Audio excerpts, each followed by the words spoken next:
Recently, there has been a lot of conversation around electronic chips and the Indian semiconductor industry after the Taiwan-based Honai Technology Group, better known as Foxconn, pulled out of its joint venture with the Vedanta Group. The announcement sent tremors around the country with diverse reactions from both the industrial and political circles. While the Union Minister Rajiv Chandrasekhar clarified that this decision of Foxconn to withdraw from its JV with Vedanta has no impact on India's semiconductor fab goals, the Congress party was quick with its attack. Although the reports show that the Foxconn has pulled out from the JV and not from India on the semiconductor fab.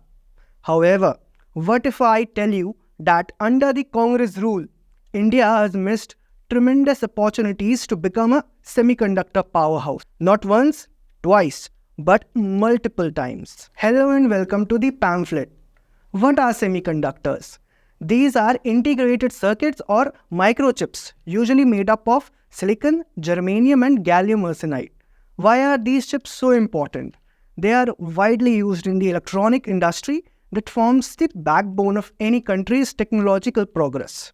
Now, these chips are also used extensively in military equipment. So basically, every country wants to attain self-sufficiency in producing semiconductors and would do anything to stop its rivals from achieving progress in this field. The semiconductor industry is an investment-intensive one, which requires patience.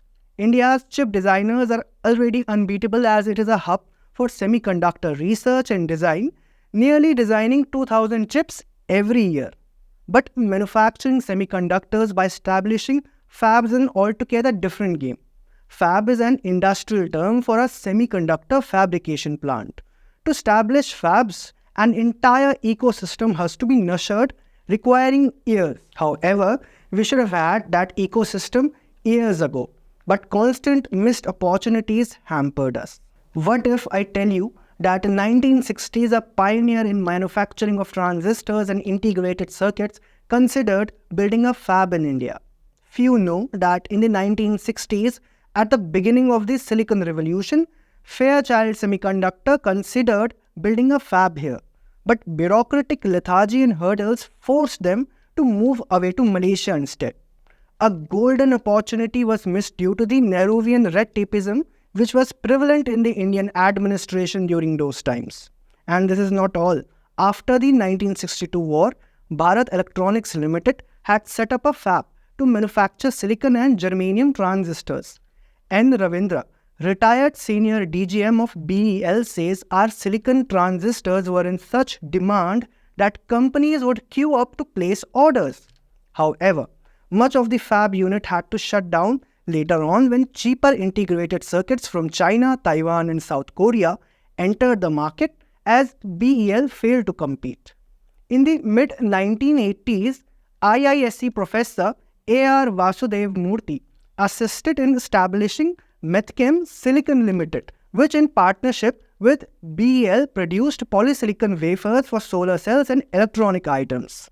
Unfortunately, without governmental support, especially the promised supply of subsidized electricity, Metchem couldn't produce high-quality polysilicon wafers. Another missed opportunity. The most tragic and scandalous tale is that of Semiconductor Complex Limited in Chandigarh, which started with a 5000 nm process in 1984 and quickly advanced to the 800 nm technology, which at that time was near cutting edge. At that time, China and Taiwan had not even entered the fab space.